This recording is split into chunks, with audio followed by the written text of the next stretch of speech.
இயேசு கிறிஸ்துவின் இனிய நாமத்தினாலே நான் உங்களுக்கு வாழ்த்துக்களையும் அன்பையும் தெரிவிக்கிறேன். இந்த நாட்களிலே நாம் துதியிலே அநேக ஆசீர்வாதங்களை பெற்று வருகிறோம். நம்முடைய ஜீவியத்திலே துதியின் ஆவி இருக்கும் பொழுது தேவனாகிய கர்த்தர் நம்முடைய எல்லா தடைகளை உடைக்கிறவராக இருக்கிறார். சில சம்பவங்களிலே நாம் துதிக்க முடியாதபடி சாத்தான் நமக்கு எதிராக சில தடைகளை கொண்டு வரும் பொழுது நாம் தேவனை துதிக்க பழகி கொண்டிருப்போமானால் இந்த ஆவியானவர் நம்மை துதிக்க வைக்கிறார். நாம் துதிக்கும் பொழுது நம்முடைய எல்லா தடைகளையும் கர்த்தர் விளக்குகிறார். என் கண்பான தேவ பிள்ளையே, யோசுவாவின் புஸ்தகம் 6ஆம் அதிகாரம் 20வது வசனத்தை வாசித்தோமானால், எக்காலங்களை ஊதுகையில் ஜனங்கள் ஆர்ப்பரித்தார்கள். எக்கால சத்தத்தை ஜனங்கள் கேட்டு ஆரவாரத்தோட முழங்குகையில் அலங்கம் இடிந்து விழுந்தது. உடனே ஜனங்கள் அவரவர் தங்களுக்கு நேராக பட்டணத்தில் ஏறி பட்டணத்தை பிடித்தார்கள். என கண்பான தெய்வ பிள்ளையே, யோசுவாவின் காலத்திலே நடந்ததான இந்த சம்பவத்தை குறித்து வேதம் நமக்கு திட்டமாக சொல்லுகிறது.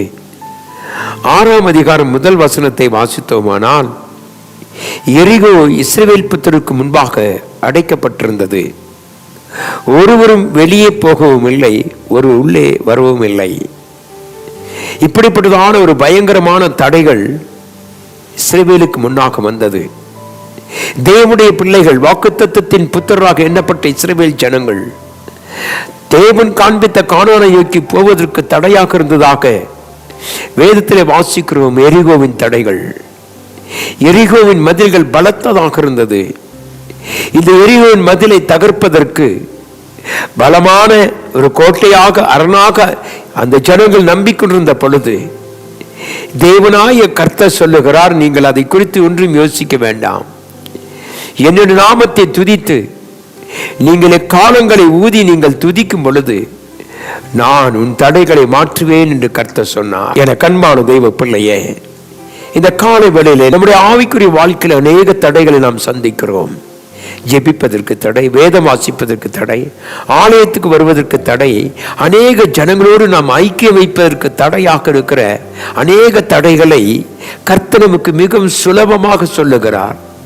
நீ துதித்து என் நாமத்தை மகிமைப்படுத்துவாயானால் நான் என் நாமத்தை சொல்லுகிற எல்லா இடத்திலும் இறங்கி வந்து தடைகளை உடைக்குவேன் என்று சொல்லுகிறார்.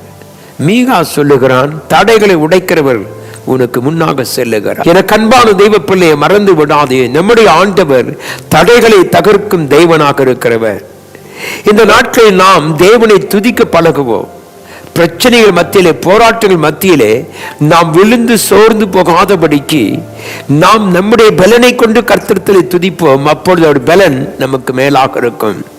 நம்முடைய பலவீனத்தினுடைய பலன் பூர்ணமாக இருக்கும் என்று கர்த்தர் சொல்லுகிறார். அப்போஸ்தலர் புஸ்தகம் 16ஆம் அதிகாரம் 25-26 வாசித்தால், அங்கே பவுலும் சீலாவும் கர்த்தரை துதித்து பாடின பொழுது சிறைச்சாலையின் கதவுகள் திறவுண்டது, அஸ்திபாரங்கள் அசைக்கப்பட்டது, தேவன் விடுதலை கட்டளையிட்டார்.